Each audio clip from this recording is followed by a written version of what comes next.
The Cards and Comic Show.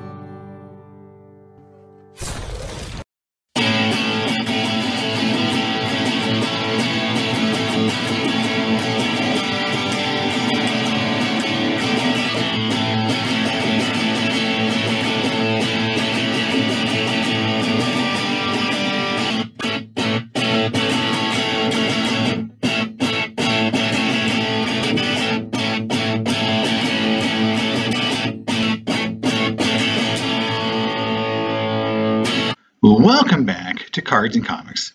Today I want to talk about PSA grading through COMC. This is something I started around last October, and I've started getting results back. And I think I may have actually started a little bit earlier than October, but that's sort of the time frame, September, October. And the results have been kind of surprising, honestly. And I just wanted to kind of go through it, kind of my experience. And because a lot of these cards were purchased and graded without me touching them at all. And I think it's a pretty cool process if it's done right. And I'll show you the ones I thought did well and the ones I was still disappointed in. But I think overall, it's been a pretty good experience. Now, I'm not in my normal area. I'm in DC getting ready to talk to the Food Drug Administration, FDA, around some regulatory issues. So, hey, a lot of fun for me to get a chance to do this. So, but I wanted to make a few videos while I'm in the hotel, kind of just waiting for our meetings to begin. So here we go. So here's the ones in progress. So I have about 12 or 15 cards that are still being processed. The oldest back to 1019, and that really 1019 date is kind of old. If you think about 65 business days, 20 business days in a month. On average, you could say, well, that's over 3 months old. It is getting February, so that one should kind of hit. It is a 90s card, and I will say this is that just like with normal submissions, the ultra modern gets through the system much faster. You know, that's a Bowman base golden anniversary, so it's numbered out of 50. So maybe that's why it's a Reggie White. So it's a little bit maybe harder for them to grade, so it's taking a long time. But you can see a lot of Griffey cards, 90s cards, Jeter cards. So there's a lot of fun stuff there, and some modern hockey as well. So, but it's been very interesting. So the first card I submitted was 2 cards actually. It was this Lucky 13th Trevor Zegras from Pro Ultra from EPAC, and you can see before that I was grading mostly through CGC because that was the only service you could grade through on COMC. At first was CGC, now PSA's there, and the first card I graded was this Zegras, Lucky 13, and a pretty cool card, kind of rare, and it came back a 9, so I was pretty excited that a card. I thought that was a good grade because they're borderless and a little bit tougher to grade. So that was pretty cool. So I was pretty happy with my first card. And the second card I submitted was this Wayne Gretzky Meteor Shower, which is one of the most rare inserts in the Fuller Ultra product. And I'm not going to, if you don't like hockey, that's fine. But this 21 Fuller Ultra product has some really cool inserts. And I really like the Meteor Shower insert. Just a really cool foil, very shiny card. Maybe I can get it to turn over. You can see the back.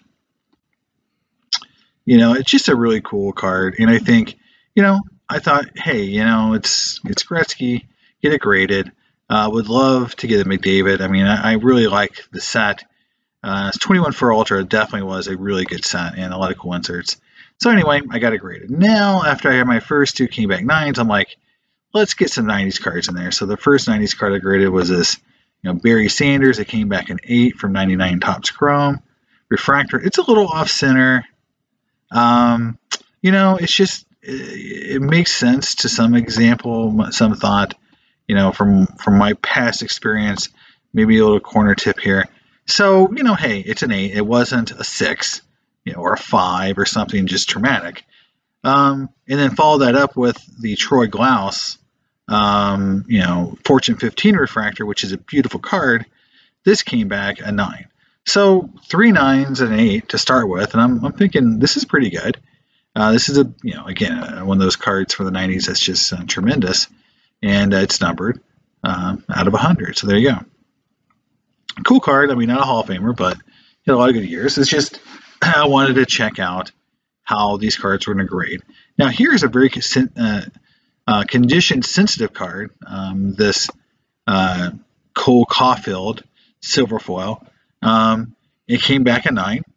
Pretty happy that, I mean, I would love 10s. I've had good experience with the Upper Deck Young Gun Silvers grading 10s. I got a Jack Hughes 10. I've got a, trying to think some other 10s I've gotten. Yeah, I'm trying to think of just some other players. Jason Robertson, I got a 10. Heiskanen. So I've had a few 10s come back.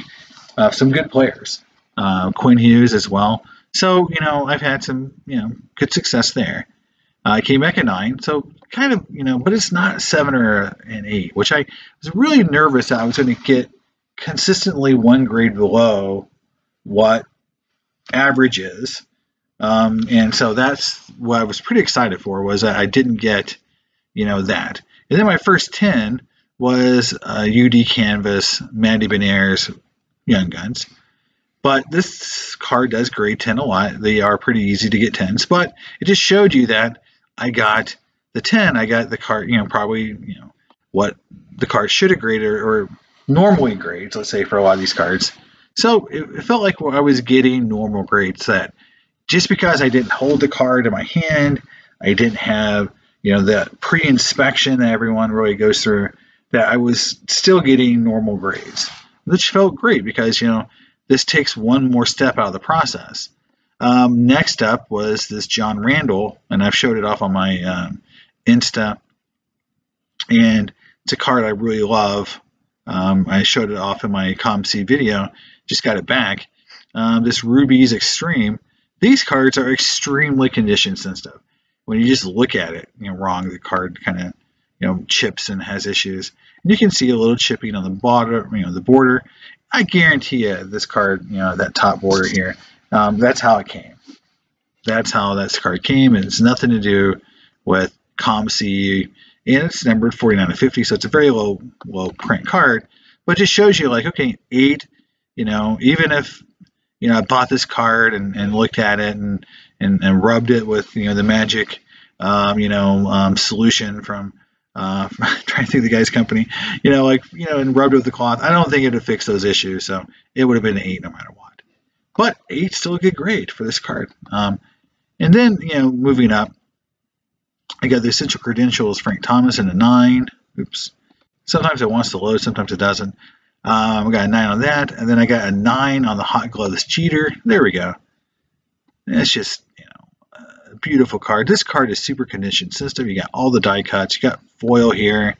You just got a lot of stuff going on. And for that card to come back, a 9, I think that's a tremendous, grade for a card like this that's just really condition sensitive. For, again, just buying it, on COMC and then submitting it as is without really having a pre-screen.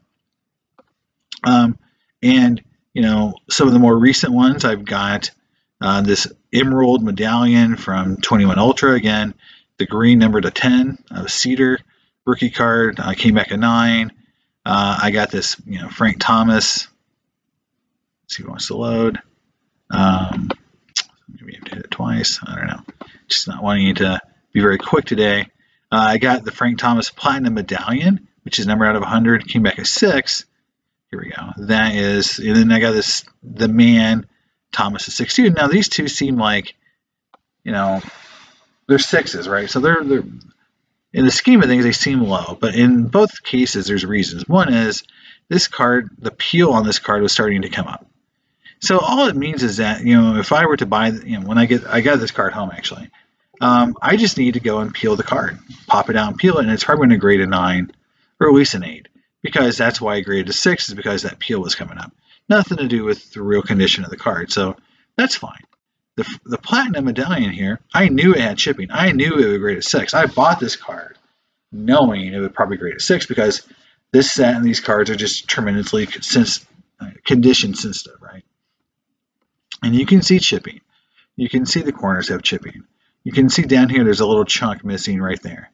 There is chipping on this card. I don't know if it's chipping, if that's part of the photo, but again, the card has chipping. It's a tough card. And you can say, looking at it, that little bit, that chipping should have not brought it down lower than a 7. Okay. So it got 1 grade lower than I was hoping for, but in reality, I knew it was going to be a 6 or a 7. That's the best I was hoping for. It got the lower grade, a 6. And PSA has been very tough on 90s cards lately. So this might be an example where maybe in a few years, I pop it and resend it to see if I can get to the 7, which would be a nicer grade. But still numbered out of 100. It's still a rare card. You can see the numbering right there. It's kind of covered by the COMC, but you can see it's 13 out of 100. So still a beautiful card, and I'm still glad I have it. So that didn't hurt me. Now the newer stuff I just got in recently, these popped within the last couple of days. I did get a Jack Hughes PSA 10 on a Platinum Violet Pixels. That's awesome. I got a 10 on that card.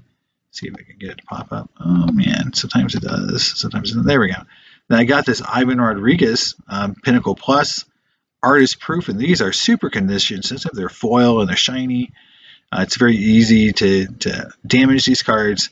These gold Artist Proofs, these are all numbered out of 100. You can see 20 out of 100. Came back a 9. So to me, that's again the grade I was hoping for. Medallions Gold Connor McDavid out of Ultra, that's somewhere out of 200. Came back a 9. You got a 10 on a Quinn Hughes card here. The Sunset out of Platinum. And again, that's a cool card. Came back a PSA 10. So again, and then another, oops. Oh, I can get that. There we go. Then another Pinnacle Plus Artist Proof Gold out of 100. Vlad Guerrero came back a 9. Again, you can see number 50 out of 100. So in general, like that's exactly the grade I was hoping for. And then the last one that just popped is a beautiful, cool card. This Ray Lewis Essential Credentials of 2001 Flair EX. You just saw it's the same set as that Frank Thomas. Came back an 8. And, it had some chipping. I knew it did. And I knew this is kind of the grade it's going to get, 13 out of 299.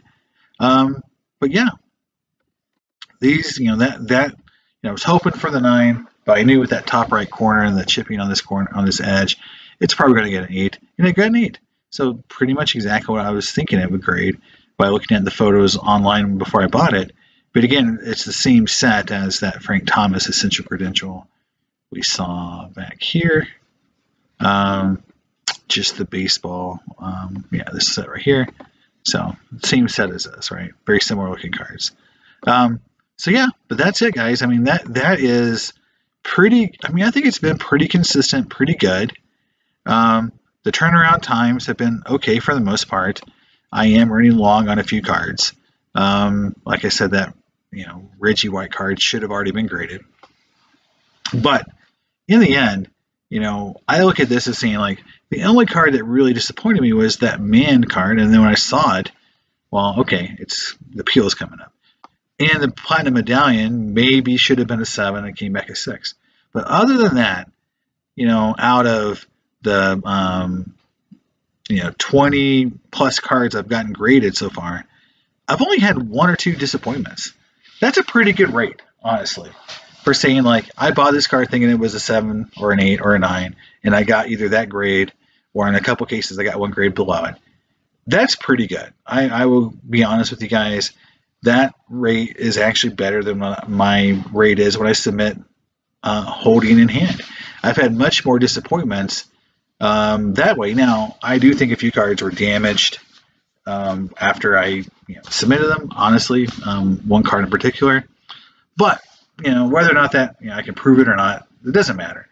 That's sort of what I think based on, the photos I had before and after. But take that out, I'm still hitting at a pretty high rate in terms of getting the grades I thought I would get on the cards before I submitted. So I'm going to keep doing it. I'm going to keep grading from cards I bought on COMC to PSA because it's efficient. I don't have to ship anything. It's literally, it's literally a couple buttons. I'll show you how easy it is because there's a few cards I want to grade anyway. I think I will grade. I like that 94 Finest. Such a cool card. I'm going to grade this Home and Away Frank Thomas. So let's look at it first before we submit it. So this is the front. Looks pretty good. I don't see any real issues there. There's the back. All right, so it looks good to me. I don't see anything major issue here. So let's click on the item number. It brings up this screen here, and you can put in the value if you're going to sell it. This is not on my sell page. It's a card for my PC. I say submit for grading, and it gives you these options here. So I'm going to select PSA. The declare value is what I paid for the card. I'll hit continue. I select the 65-day. I hit, the acknowledge right there, and I hit that. I have store credit, and there you go. I just submitted a card to PSA for grading, and that's all there is. So pretty cool way of doing it. Pretty awesome that this service exists. And I think this is the most revolutionary thing that's happened to the hobby because you can't do this in your vaults very easily. I can't do this through eBay. I can't buy a card on eBay, and it can be sent to my vault, and then my vault, I think, can send it to PSA maybe. But it's like, I love the fact that I can look at the cards, I can buy the cards, I can sell the cards, I can submit for grading, I can ship them to me. I feel like this is a much more tangible and useful version of a vault through COMC, and maybe that's what it's going to evolve into.